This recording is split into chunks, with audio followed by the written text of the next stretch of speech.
Alors Rabbi Nathan, il disait, mais rappelez-vous le Réchimo. Vous savez ce que c'est le Réchimo?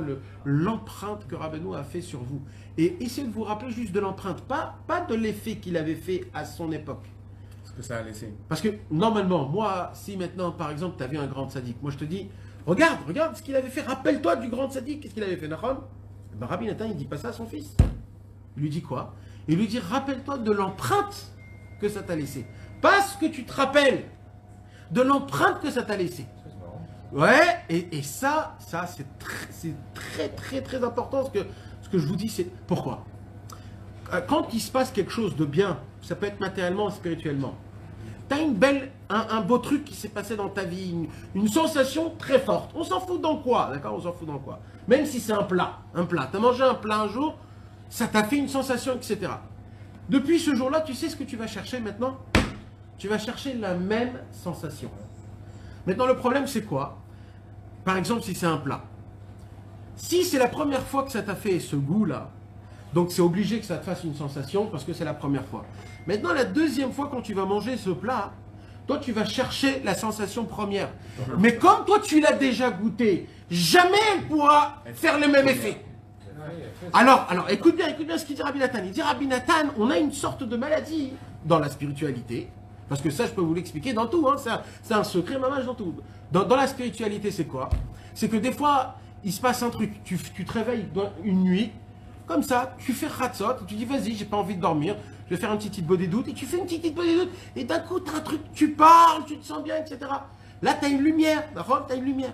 Qu'est-ce qui va se passer? Demain, tu vas dire à tous les coups, je me réveille khatsot, je veux ressentir cette sensation-là. Tu te réveilles khatsot, la sensation n'existe pas. Pourquoi? Parce que cette sensation, elle a été faite spontanée. Ça s'est fait tout seul. Ça s'est fait d'une certaine... Ça se peut qu'il y avait une lumière spéciale. Maintenant, quand toi, tu es à la recherche de ce qui s'est passé au passé, et que maintenant, tu ne la retrouves pas, cette sensation, tu es complètement déçu.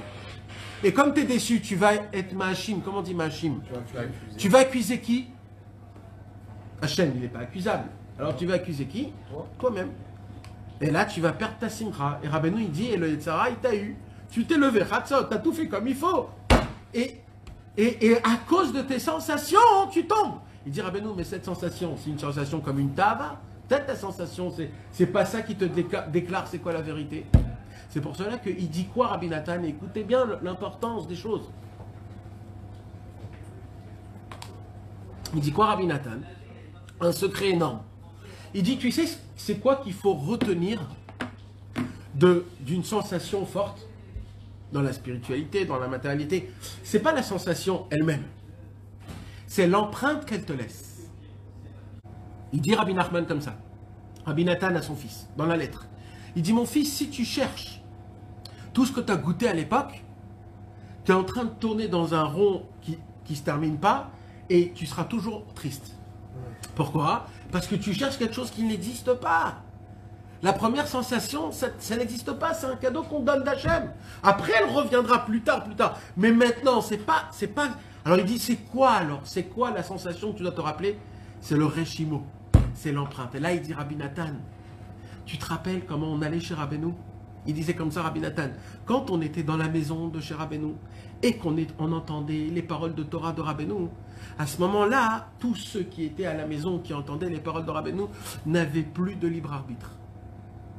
Je ne sais pas si un jour vous avez ressenti cette sensation de ne plus avoir le libre arbitre. Je ne sais pas.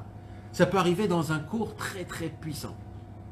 Ça peut arriver au Kotel ou chez Rabbeinu, une nuit à Hatzot Laïla, en plein des doutes. Il y a 1 seconde, 5 secondes, 10 secondes, peut-être des fois c'est 1 minute. Ou des fois, moi je l'ai un petit peu ressenti à l'époque quand il y avait Rabbi Israël qui parlait de la grandeur de Rabbeinu, des paroles hyper simples, hyper simples. Je peux même vous la faire montrer dans Israël Sabah, vous allez la lire plusieurs fois, ça ne va rien vous faire. Mais d'être là-bas, de voir la figure, d'entendre le ton, de voir les mains, comment il parlait, comment il était assis, il était là-bas, et d'un coup, tu te dis dans ta tête, il n'y a plus rien au monde qui est important, mais plus rien. Tu te dis dans ta tête, là, maintenant, tout de suite. Et moi, je me rappelle, c'est ce que je me suis dit dans ma tête. Tu me donnes maintenant, tout de suite, des valises remplies d'oseille, cash. Ou alors la femme la plus belle, ou alors tout ce que tu veux, tout ce que tu veux. Pas je ne regarde pas, je crache dessus, ça c'est même pas une tentation. Devant une beauté, une vérité, tu te sens comme un oiseau, tu te sens le plus fort au monde. Il y a plus, je me pose la question où est le bien, où est le mal, c'est une sensation qu'on peut même pas s'imaginer. Ben, ça, on l'a tous, plusieurs fois dans notre vie. Mais c'est comme ça, c'est clac, ça vient, ça part. Maté, vélo, maté. Et des fois, on n'est pas conscient de ça, mais on l'a. Quand tu es en train de sauter, chanter, Kadosh Baruch Hu Anachnu Avim Otra pendant des heures, au-dessus de Rabbeinu, tu es en sueur, tu sais pas ce qui t'arrive. À ce moment, si j'arrête le temps, j'arrête tout, je te pose la question là, je te parle un peu de ta vote, etc., ça ne te parle pas. C'est même plus une question, il n'y a rien.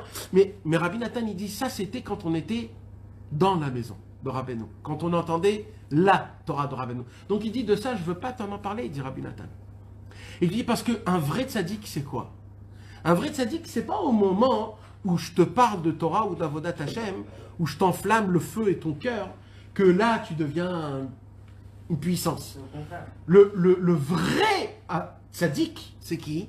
C'est un tzaddik que sa voix tu l'entends, même quand tu es dans l'autre côté complètement.